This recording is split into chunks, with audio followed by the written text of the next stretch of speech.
Investors think if they want to be good at investing, they need to know all the complicated formulas and strategies they can get their hands on. They do their best to find that secret formula.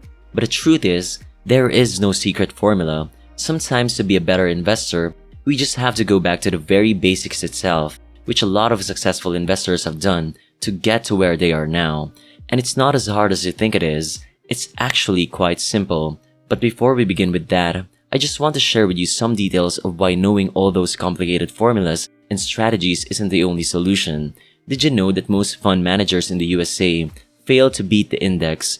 Just imagine, these guys have it all: the tech, the knowledge, the strategies, the money, you name it. But even with all these at hand, most still fail to beat an index fund, a fund that just invests in the largest companies in the country automatically. So if you don't have any knowledge at all of investing and you just bought an index fund every month, you would have beaten 80% of active fund managers. An older article in 2017 even said that only 1 in 20 fund managers beat an index fund. And the New York Times even reported not 1 out of the 2,132 actively managed funds outperformed the market over the last 5 years. So imagine, for someone that doesn't know investing at all and just passively invested in an index fund, you beat these guys which have all the tools needed for getting ahead of retail investors. But anyway, the main point is, just by going back to the basics itself, you can even outperform a lot of experts. So if you're into investing in individual stocks, then it also applies. So for me, the first step you have to take to become a better investor is to know how to plan and budget. Wait, what? How is this connected to investing, Mike? This is so general finance idea. Hear me out first. It is very connected indeed. Before you even start investing or even open a brokerage account, you have to have a concrete plan. You have to set out your goals and milestones. Where do you see yourself in the future? Like for me, my goal is to be financially free before I reach 40 years old. But I also have short-term plans, like by 32 years old, I should have a house, a car. All of this, of course, should be loan-free and a passive income of more than 20K a month. And even shorter goals for each year, like I need to maintain this amount of savings and invested money for the whole year. Also, for my goal this year is 13 to 14K a month's worth of passive income. This gives me a pathway toward my bigger goals. This way, I won't be lost in the process and I won't lose steam. As I achieve those small goals, it gives me a momentum boost which helps me continue my plan.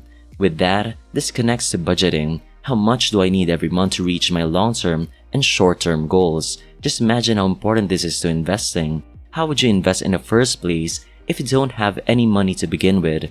That's also the important thing about budgeting. Start first by applying the principle of paying yourself first. The book The Richest Man in Babylon states that you have to take a tenth of what you earn and put it aside for saving or investing.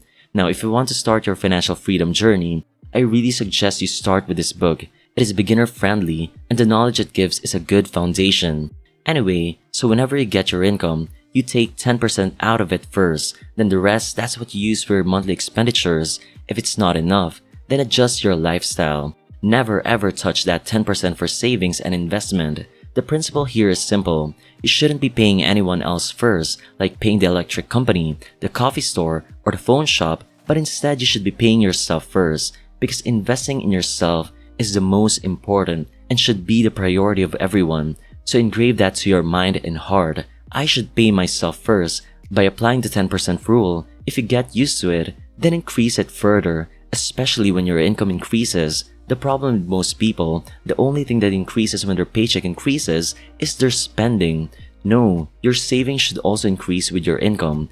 Always apply the 10% rule, and if you can, increase the percentage further. The more you save, the more you can invest every month. With that, by having a plan and knowing how to budget, we go to the next crucial factor to becoming a better investor: consistency and a long-term mindset. Oh, come on, another general idea, Mike? Really? Well, really, this is a crucial step.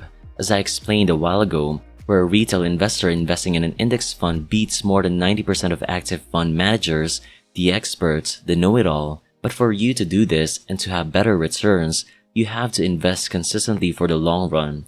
Just look at this. If you invest $10,000 a month consistently for the next 30 years with just 8% interest rate, you'd end up with 13 million. And if you did better and got 10%, you could end up with 19 million at hand, all by just investing $10,000 consistently every month. The most crucial part of it, by investing consistently, you get to cost average, which has been a proven way to invest, especially if you're just investing in an index fund. Another data shows that if you just cost average every month in the S&P 500, you can even slightly match up with someone who has a crystal ball and can predict the future. You're just slightly behind it. So even if you can't predict the future, just by consistently investing, you would have decent returns in the market. And if you think this only happens in the USA market, I also did one for the Philippines. This time I made 3 investors. One that can see the future, bought all at the lowest point in the year, one that invested consistently every end of the year, and one that only invested during all-time highs because he was so afraid of market crashes. For the one that can predict market dips, got an average return of 9.47% per year, and he grew his invested money from 360,000 to 1.3 million. For the investor just automatically invested every end of the year, got 5.06% return, transforming his money to 870,000, more than doubling his money. And for the one with the worst timing of all, got only 3.34% return, but still almost doubled the original capital of 360k. Now this data shows that even if you had the worst timing of all, you would have almost doubled your money by just being consistent, investing every year with a long time horizon. Now I know it is impossible to be an ultimate market timer, but still it proves that investing consistently and having a long time frame works. And may I remind you, this data is computed by the current value of the PSCI of 7,000. Our market is nowhere near its pre-pandemic price, and yet, if you invested consistently and have a long time horizon, your money would have still grown a good amount, even if you had the worst luck of all. So combine the two, invest consistently and have a long time horizon. It should not be less than 10 years. The third one is to know the stocks you're investing in. As an investor, you have to act like you're owning a business, not just a mere stock symbol. So you have to do your research, know if the company you're investing in has good financials like growing revenue and earnings, equity, is the company managing its debts well, are you buying the right price for the company? Knowing these simple things can help you mentally as well. If you know the company you're holding is a strong one, even when the stock price drops, it won't make you panic. This way you make rational decisions about what you will do. Will you add more shares to it because you're getting a bargain for it? What better way to buy than when its price is so low? A lot of investors fail to act properly when their stocks suddenly fall because they know nothing about it. They just copied someone else's investments and didn't even look at the company itself. Some only research it when the price drops and suddenly get surprised at how bad the financials of the company are. Don't make that mistake. This is not only for investing in stocks. You have to know where you're putting your money. Stick to what you know and understand. This way you have better chances to make a good portfolio that can weather any storm and has the potential to grow more in the future. As for me, I am a dividend investor, so I invest in companies that have a history of growing earnings, manage their debts well, have a history of consistently paying out dividends, and are trading at a fair price. If you want to start analyzing companies, you have to have your own checklist. If the company passes it, then that's the only time you will invest in it. As Warren said, you must also resist the temptation to stray from your guidelines. If you aren't willing to own a stock for 10 years, don't even think about owning it for 10 minutes. There are a lot of websites out there that can provide you with the data you need, like MSN Money, Investing.com, or if you're lucky, your broker has it for you, such as what I use, DRAGONFI. They even give a dividend screener, which is very helpful in filtering stocks faster. And they even provide a bunch of research for you, which if you're just starting or even a veteran investor, can definitely help you out. And there are also paid websites such as Simply Wall Street, which provides a ton of data and can help so much in filtering and analyzing companies easily. Now, if you want to try this one out, they have a 14-day free trial for you.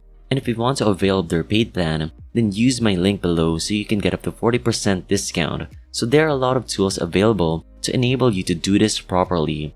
And by that, we get to the next one, which is Diversify Properly. I think you've heard the term, don't put your eggs in one basket. But for me, there's a catch here. You have to do it properly. Because what is the point of putting your eggs in different baskets if those baskets are full of holes? Then you're defeating the purpose of it. By the meaning of diversifying properly, you only put your money on sound stocks, which I mentioned a while ago.